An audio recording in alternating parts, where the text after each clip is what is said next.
오늘 우리에게 주신 하나님의 말씀은 느헤미야 9장 32절에서 38절 말씀입니다.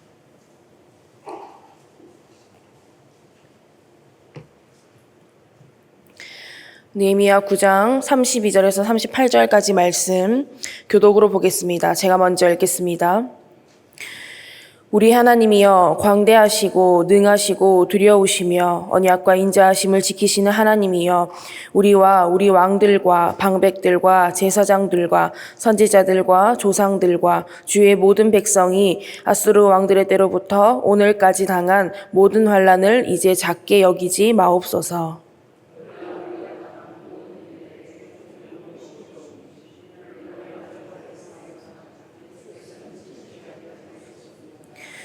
우리 왕들과 방백들과 제사장들과 조상들이 주의 율법을 지키지 아니하며 주의 명령과 주께서 그들에게 경계하신 말씀을 순종하지 아니하고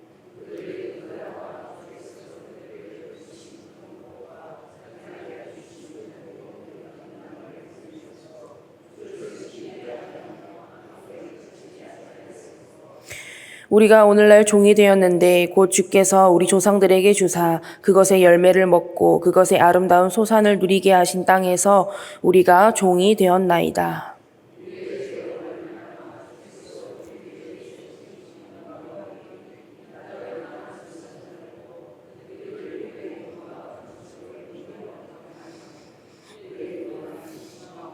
함께 봅니다.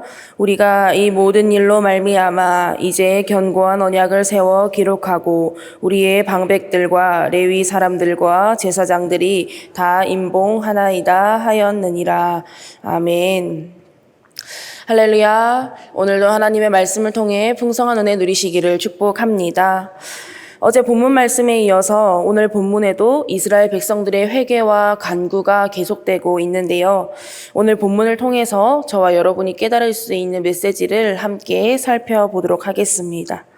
먼저 우리는 기도할 때에 우리가 누구를 향해서 기도하는가 하는 것을 정확하게 알고 기도해야 한다는 것입니다.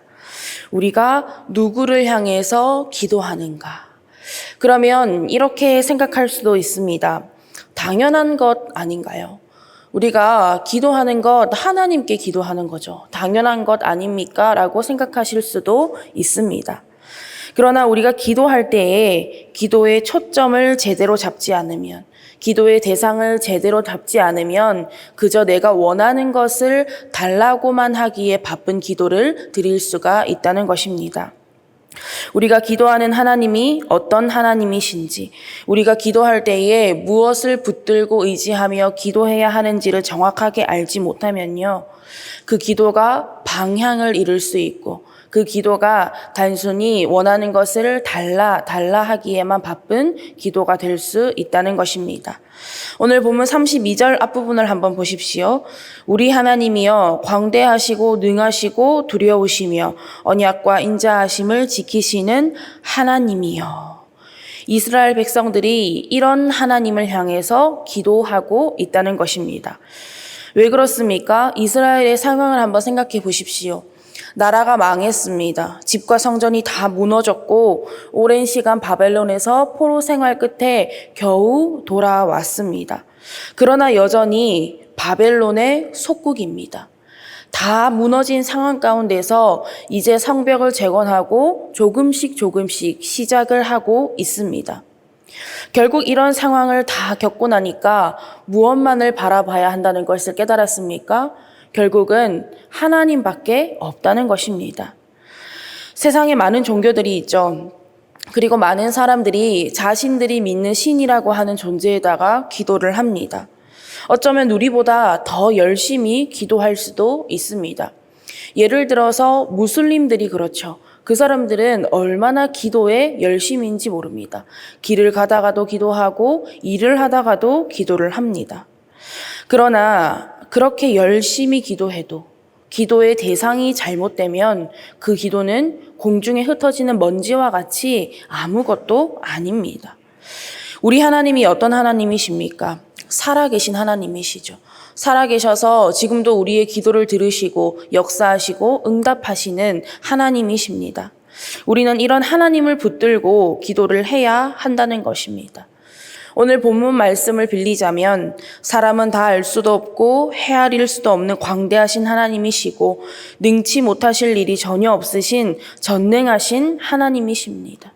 언약은 반드시 이루시는 신실하신 하나님이시고요. 우리는 그런 하나님을 경외해야 합니다.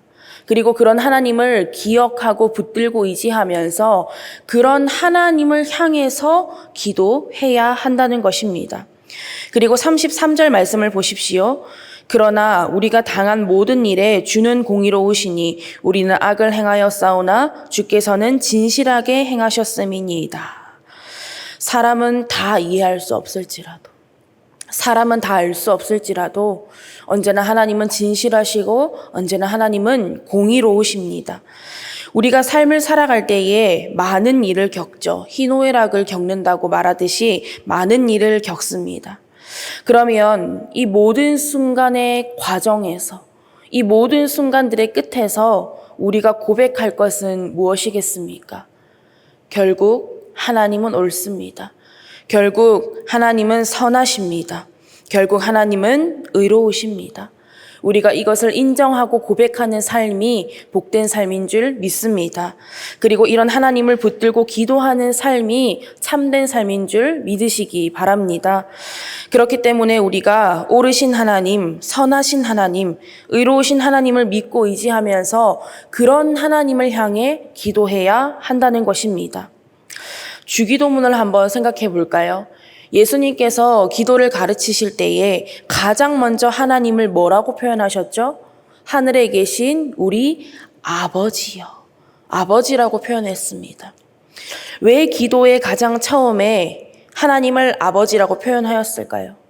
먼저는 기도의 대상, 기도의 방향을 바로잡고 가는 것입니다.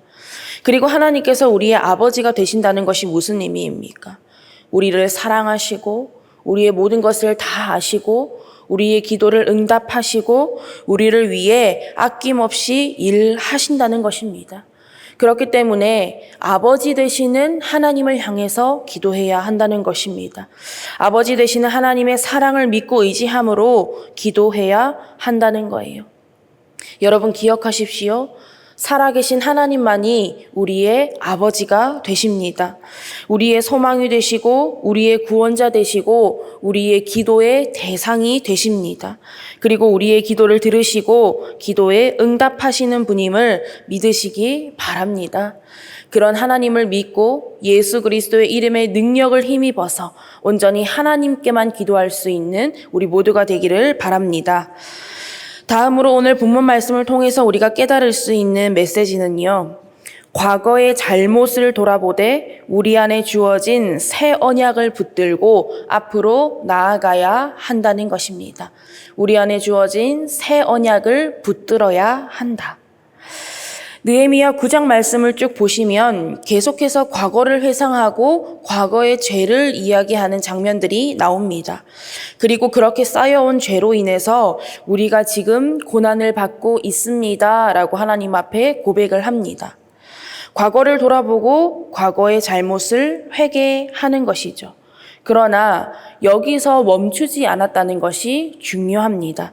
이스라엘 백성들이 어떻게 했습니까? 오늘 본문 38절 말씀입니다. 우리가 이 모든 일로 말미암아 이제 견고한 언약을 세워 기록하고 우리의 방백들과 레위 사람들과 제사장들이 다 임봉하나이다 하였느니라.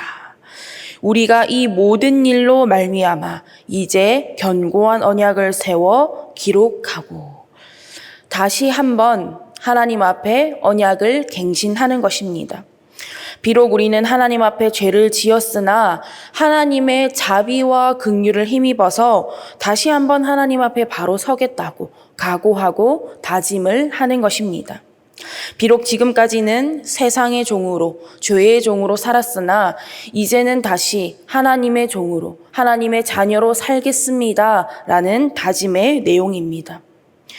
여러분 그렇듯이 과거의 실패를 돌아보고 과거의 실패를 회개할 수 있어야 하지만 그 자리에 머물러 있어서는 안 됩니다. 넘어졌을 때 주저앉아만 있으면 다시 앞으로 나아갈 수 없듯이 우리는 우리에게 힘 주시는 하나님을 의지해서 그 자리에서 다시 일어나 걸어갈 수 있어야 한다는 것입니다. 죄로 가득한 우리가 그럼에도 불구하고 다시 일어나서 걸어갈 수 있는 이유, 다시 일어나서 우리가 이렇게 살아갈 수 있는 이유가 무엇입니까? 누가복음 22장 20절 말씀입니다. 저녁 먹은 후에 잔도 그와 같이 하여 이르시되 이 잔은 내 피로 세우는 새 언약이니 곧 너희를 위하여 붓는 것이라. 예수 그리스도의 십자가 대속과 부활을 통해서 우리에게 새 언약을 주셨기 때문입니다. 그래서 어둠 속에서 길 잃고 헤매던 우리가 예수 그리스도를 통해서 삶의 목적과 삶의 의미와 삶의 방향을 찾고 하나님을 붙들고 하나님께로 향해서 다시 일어나 걸어갈 수 있게 된 것입니다. 사도 바울은 이렇게 고백합니다. 빌립보서 3장 13절에서 14절 말씀입니다. 형제들아, 나는 아직 내가 잡은 줄로 여기지 아니하고 오직 한 일, 즉 뒤에 있는 것은 잊어버리고 앞에 있는 것을 잡으려고 표대를 향하여 그리스도 예수 안에서 하나님이 위에서 부르신 부름의 상을 위하여 달려가노라. 여전히 내 시선이 과거에만 머물러 있고 과거에만 있다면, 그리고 현재를 살아가는 상황과 환경에만 머물러 있다면 이제는 우리 안에 주신 이 새 언약을 붙들고 하나님을 향해서 달려갈 수 있는 삶이 되어야 하는 것입니다. 예수 그리스도를 통해서 주신 새 언약을 통해서 눈을 들어서 하나님을 바라보고 우리 삶의 표대가 달라져야 한다는 것입니다. 그러면 현재를 살아가고 계신 여러분들은 어디를 바라보고 계십니까? 여러분들의 표대는 무엇입니까? 우리의 표대가 세상에만 머물러 있어서는 안 될 것입니다. 바라기는 과거의 잘못을 돌아보고 회개하되 우리 안에 주어진 새 언약을 붙들고 하나님을 바라보며 하나님을 향해 걸어갈 수 있는 우리 모두가 되기를 간절히 원합니다. 말씀을 정리하겠습니다. 우리의 기도의 대상, 우리의 기도를 들으시고 응답하시는 분은 오직 여호와 하나님이심을 기억하시기 바랍니다. 그런 하나님을 믿고 의지함으로 하나님을 아버지라 부르며 더욱 기도할 수 있는 우리 모두가 되기를 또한 원합니다. 또한 예수 그리스도를 통해 우리의 모든 죄와 허물을 덮으시고 새 언약을 주신 하나님의 사랑과 은혜를 힘입어서 달려갈 길을 끝까지 잘 달려갈 수 있는 저와 여러분 밀양선결교회 모든 성도님들 될 수 있기를 간절히 바라고 원합니다. 기도하겠습니다. 하나님, 오늘도 하나님의 귀한 말씀을 허락하여 주시고 말씀과 기도로 하루를 시작하게 하심에 감사드립니다. 죄로 인해 길 잃고 방황하던 우리를 예수 그리스도를 통하여 하나님을 아버지라 부르며 예수 그리스도의 이름으로 기도할 수 있게 하신 은혜에 감사드립니다. 하나님의 하나님 되심과 아버지 되심을 늘 기억하며 기도하게 하여 주시고 예수 그리스도를 통해 주신 새 언약 안에서 길 잃어버리지 않고 하나님을 향해 온전히 걸어갈 수 있는 우리 모두가 되게 하여 주시옵소서. 감사드리며 예수님의 이름으로 기도드립니다. 아멘.